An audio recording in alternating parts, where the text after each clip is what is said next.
Deixa eu simplificar isso para vocês, irmãos. Pedro aqui, me desculpe o termo, Pedro foi malandro aqui. Pedro testou Jesus. Porque na lei judaica, aonde Pedro estava inserido, tinha um livro chamado Talmud, que é a Torá, que é a nossa Bíblia, só que falada, não escrita. A nossa Bíblia, ela é escrita.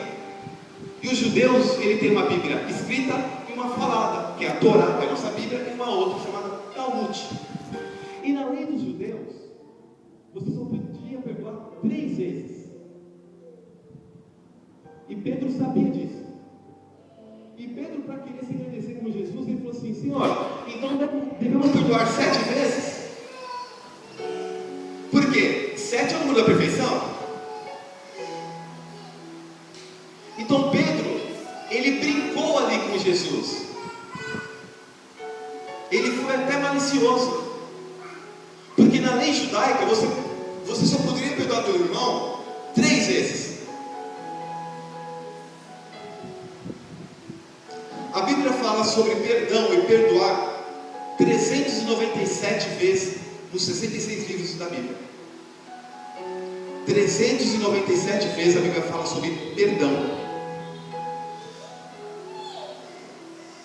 No final dessa mensagem, eu vou falar só um trechinho sobre oração, que vai falar também sobre perdão.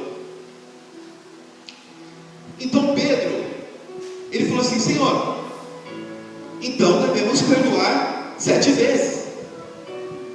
Jesus falou assim: não.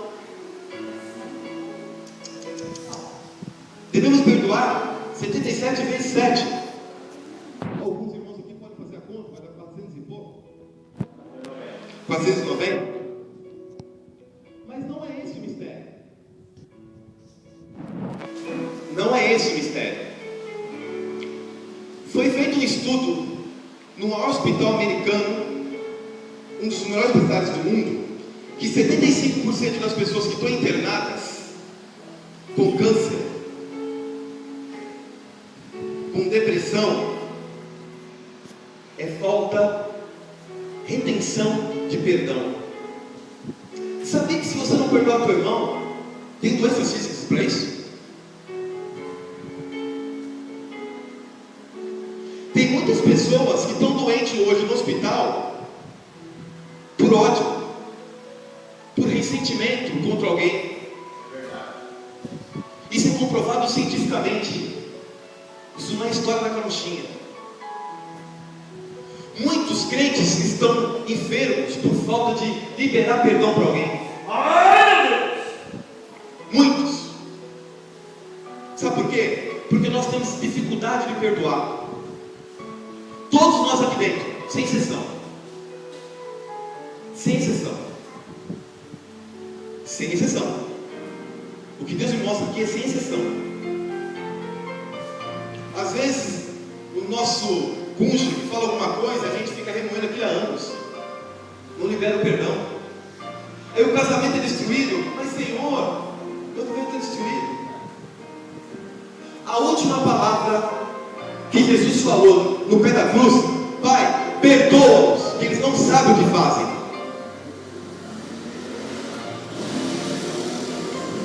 Muitos aqui dentro nessa noite que Deus me mostra,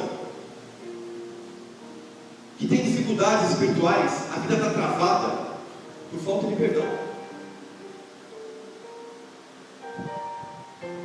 A Bíblia fala o seguinte: se você não perdoar o teu irmão, Deus não vai perdoar você. Isso é sério, irmãos. Você imagina você não ter o perdão de Deus? É verdade. Vocês já imaginaram sem ter o perdão de Deus na vida de vocês e na minha vida?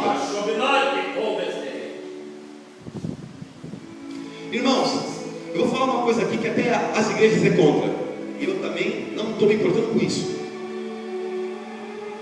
A Bíblia diz que antes de você dar uma oferta na casa do Senhor, reconcilie-se com teu irmão. Senão sua oferta vai valer sim para pagar a luz, mas para Deus não vai dizer nada. Perdão, irmãos, é uma coisa muito séria. E nós temos dificuldade de perdoar nossos amigos, muitos aqui dentro, alguns aqui dentro, veio de outra igreja, porque o pastor abandonou, alguma coisa parecida. Independente de onde vocês estejam, perdoa o que ele fez para vocês. Libera o perdão. Quando Deus fala para você perdoar, Ele quer te livrar de doenças, Ele quer te livrar de maldições. Por isso que Ele quer que você libere o perdão. Porque se você reter esse ódio, esse rancor, quem vai morrer vai ser você. E Deus não tem prazer na morte do justo. Se inclusive Ele não tem prazer na morte do ímpio, imagina do justo. E Deus, nessa madrugada, está orando, Ele falou assim: filho, fala sobre perdão. Aqui por ser uma cidade pequena, todo mundo sabe a vida de todo mundo. Eu vi uma cidade gigante que é São Paulo. Lá, se você dá um grito, ninguém sabe que foi você. Hoje eu estava na cidade com o Paulo, conversando com o Paulo, e passou uma irmã de outra denominação. O Paulo olhou assim para mim e falou assim: Marcos, depois que eu mudei da igreja, aquela irmã não está aparecendo para mim. Eu falei: ela está doente. Pessoas que não liberam perdão está doente espiritualmente. Se você não libera perdão para qualquer pessoa que seja, você está doente espiritualmente. Eu não vou falar morto para não te chocar. Se você não sabe perdoar, aceita Jesus novamente.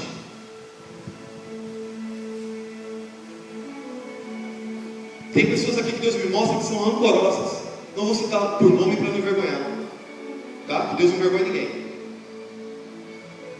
Tem pessoas aqui que fica com aquele passado há anos remoendo. Irmão, para com isso. Como diz aqui Tabatinga, uma gíria daqui, abandona isso.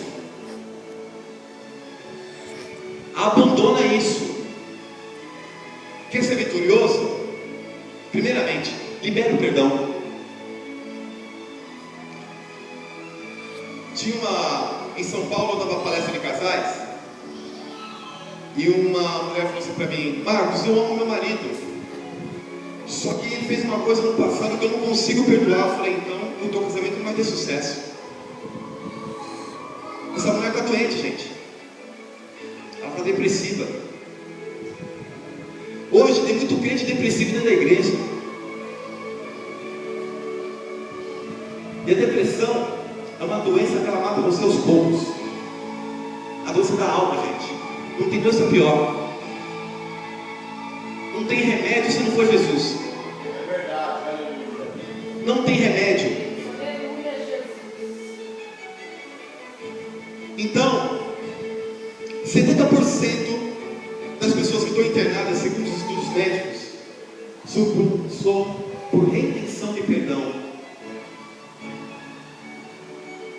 E Deus, sabendo disso, lá no Éden, Ele falou assim: você vai ter que perdoar o seu irmão. E se você não perdoar o seu irmão, você mesmo vai morrer. Jesus tinha várias qualidades, mas a principal dela era o perdão.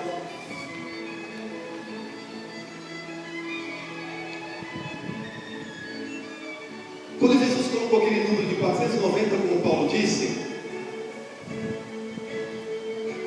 Ele colocou ali a reticência que a gente usa na escola, né? 3 pontinhos, para dizer o quê? Que é infinito. É infinito. Porque um pai, toda hora ele perdoa um filho. Mas o mesmo pai não perdoa um vizinho que faz um desaforo. Tem muitos irmãos que não vai na igreja para não ver outro irmão, porque não vai com a cara dele.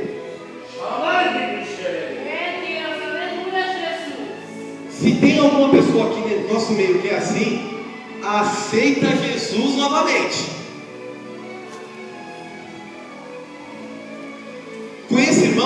Senhor já sentiu bem. Que se ele vê você, ele atravessa a rua. Gente, o único ser que não foi perdoado foi Lúcifer. Esse está condenado. O crente hoje é tão sem visão que ele acha que o inimigo dele é o irmão dele. O inimigo nosso é o diabo.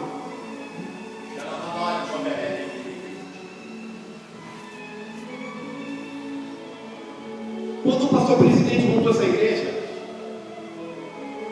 eu falei assim para ele: olha, somos primos, somos parentes,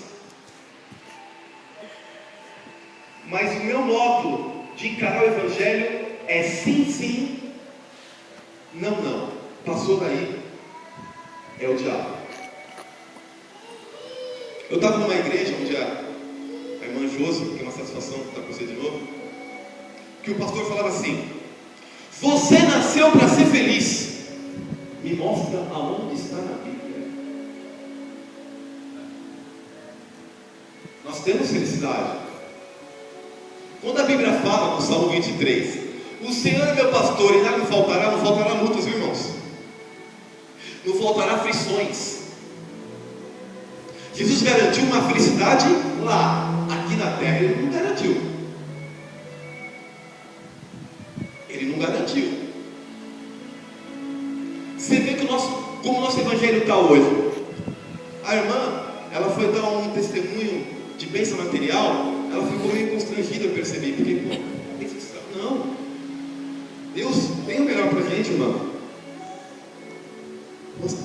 Deus, Ele sabe que nós precisamos de uma casa, de uma comida. Como diz o testemunho da irmã Denise, ela andava com o carro e depois deu o mesmo carro que ela andava com o patrão dela. Isso é a bênção de Deus, gente. A gente não pode achar que as bênçãos de Deus são só espirituais. Não, Ele dá bênçãos materiais para a gente. Se Ele dá uma oportunidade para vocês ter uma bela de uma casa, glorifica o nome dEle. Verdade, aleluia. Porque o nosso povo é um povo sofrido, gente. A gente é perseguido.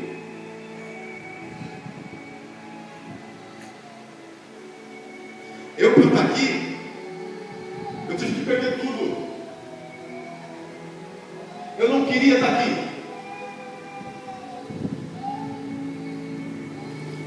Deus me tirou da minha cidade, tirou do emprego, não tenho vergonha de falar, de R$4.000. Trabalhava com artista e hoje eu vivo de doação, mas por amor à obra.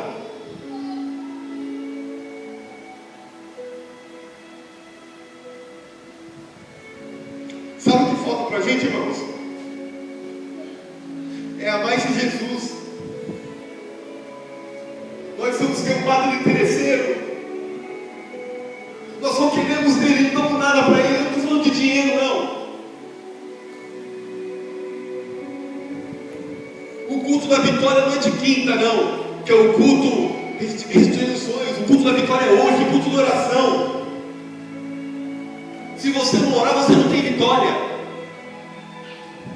Deus não muda a regra dele. Deus não muda a regra dele. Aleluia.